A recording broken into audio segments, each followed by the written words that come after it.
Tarzan semakin menjadi. Dia terus berteriak, menepuk-nepuk dadanya, menantang polisi.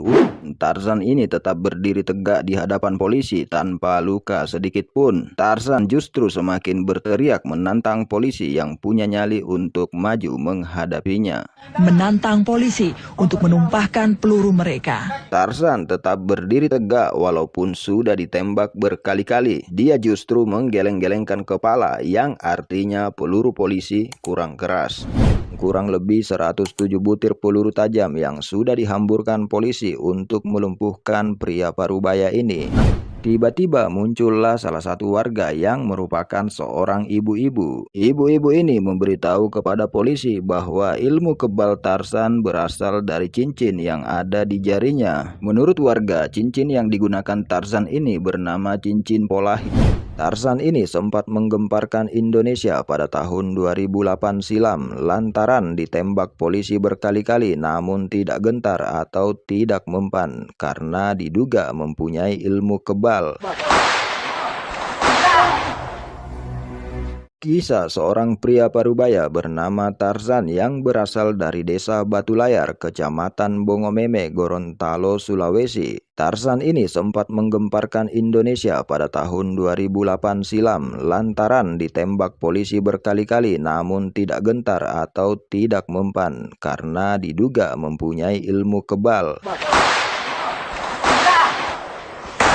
Tidak tanggung-tanggung kurang lebih 107 butir peluru tajam yang sudah dihamburkan polisi untuk melumpuhkan pria parubaya ini. Namun Tarzan ini tetap berdiri tegak di hadapan polisi tanpa luka sedikit pun. Tarzan justru semakin berteriak menantang polisi yang punya nyali untuk maju menghadapinya. Menantang polisi untuk menumpahkan peluru mereka. Tarzan tetap berdiri tegak walaupun sudah ditembak berkali-kali. Dia justru menggeleng-gelengkan kepala yang artinya peluru polisi kurang keras.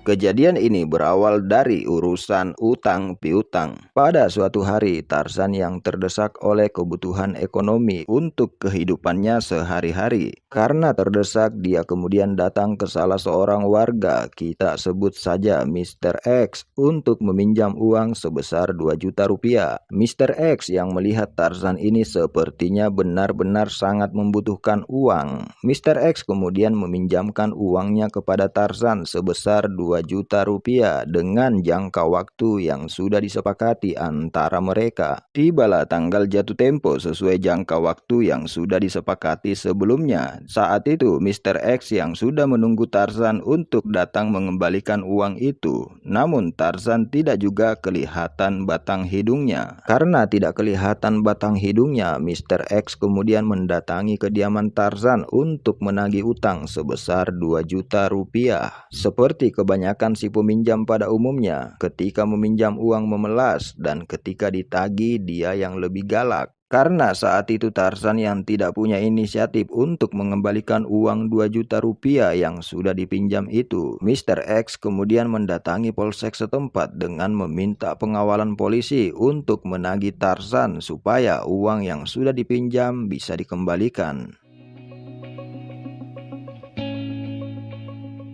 Setelah mendapat pengawalan dari pihak kepolisian, Mr. X kemudian kembali mendatangi kediaman Tarzan untuk menagih uang 2 juta ini. Setelah Mr. X dan polisi sampai di rumah Tarzan, mereka kemudian berdiskusi di teras rumah mengenai utang piutang ini. Setelah melewati diskusi yang sangat alot, namun urusan utang piutang ini tidak menemui titik terang. Bukannya dibayar, di sini Tarzan justru emosi dan masuk ke dalam rumah mengambil sebilah golok.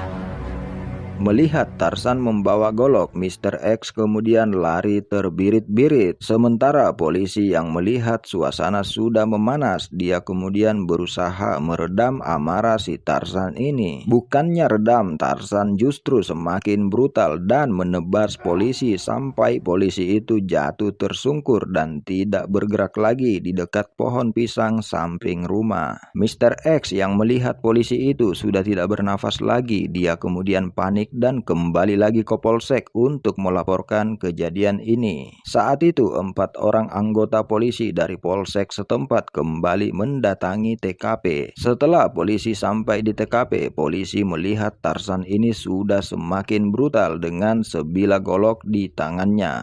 Karena keadaan semakin memanas, polisi kemudian menelpon ke Polres setempat untuk meminta bantuan. Dari Polres kemudian dikirim sekitar kurang lebih 15 orang personel untuk melumpuhkan si Tarzan ini supaya dia bisa menyerahkan diri. Bukannya menyerahkan diri, Tarzan yang bersenjatakan parang ini justru berteriak-teriak menantang polisi yang punya nyali untuk maju menghadapinya. Tarzan terus berteriak kepada polisi dengan teriakan butahe, artinya tembak.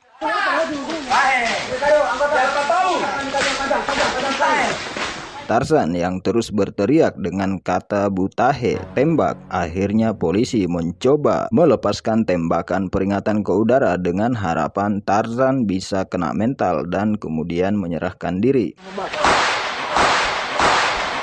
Kurang lebih 3 kali tembakan peringatan sudah dilepaskan oleh polisi, namun Tarzan terus berteriak menantang polisi dengan kata tembak. Sesuai perintah dari atasan, polisi kemudian mulai mengarahkan laras panjangnya dengan peluru karet ke arah paha Tarzan. Kurang lebih 15 peluru karet dari polisi yang sudah dilepaskan ke paha Tarzan dengan jarak tembak kira-kira 7 meter. Berharap Tarzan ini bisa lumpuh. Tapi di luar dugaan, ternyata Tarzan sama sekali tidak bereaksi apa-apa dengan peluru karet itu. Polisi yang melihat Tarzan ini tidak bereaksi apa-apa, akhirnya polisi kemudian mengganti peluru karet dengan peluru tajam. Peluru tajam ini kemudian mulai ditembakkan ke arah kaki Tarzan.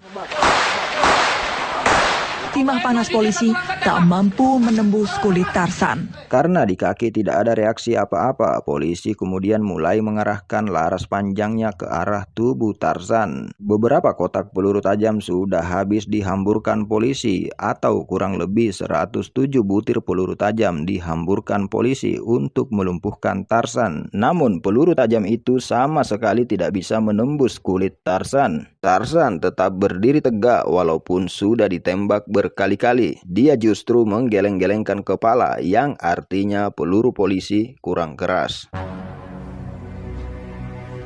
Tarzan semakin menjadi, dia terus berteriak menepuk-nepuk dadanya menantang polisi untuk maju menghadapinya. Polisi yang sudah kewalahan membidik Tarzan dengan kurang lebih 107 butir peluru tajam sudah dihamburkan. Namun Tarzan belum juga lumpuh. Polisi mulai kebingungan mencari cara bagaimana supaya Tarzan ini bisa dilumpuhkan. Tiba-tiba muncullah salah satu warga yang merupakan seorang ibu-ibu. Ibu-ibu ini memberitahu kepada polisi bahwa ilmu kebal Tarzan berasal dari cincin yang ada di jarinya. Menurut warga, cincin yang digunakan Tarzan ini bernama cincin Polahi. Tarzan bisa kebal tembak karena cincin itu, kata seorang warga. Polisi yang mendapat info dari warga itu kemudian memanggil sniper atau penembak jitu dari personel Brimob untuk membidik cincin yang ada di jari Tarzan. Setelah penembak jitu datang, dia kemudian langsung membidik jari Tarzan. Namun penembak jitu ini tidak bisa langsung mengenai cincin Tarzan karena saat itu Tarzan banyak bergerak.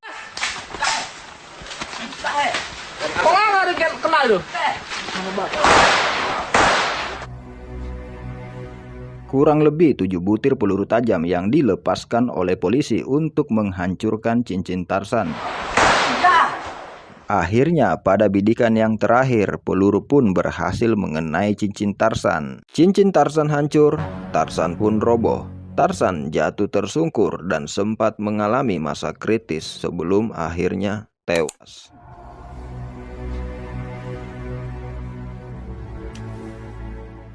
Dari peristiwa ini kita mengambil banyak pelajaran bahwa sehebat-hebatnya manusia tidak ada yang bisa menolak kematian. Mau punya ilmu sehebat apapun atau punya uang sebanyak apapun, tidak akan bisa menghentikan langkah malaikat maut. Jika malaikat maut sudah datang, tidak ada yang mampu menolaknya. Jadi yang harus kita pikirkan bukan untuk menolak, tetapi bagaimana caranya supaya kita bisa mempersiapkan bekal yang cukup untuk untuk menghadapi kematian itu, karena akan sangat mengerikan jika pulang tanpa bekal dan akan terjadi penyesalan yang tiada berarti. La ilaha illallah.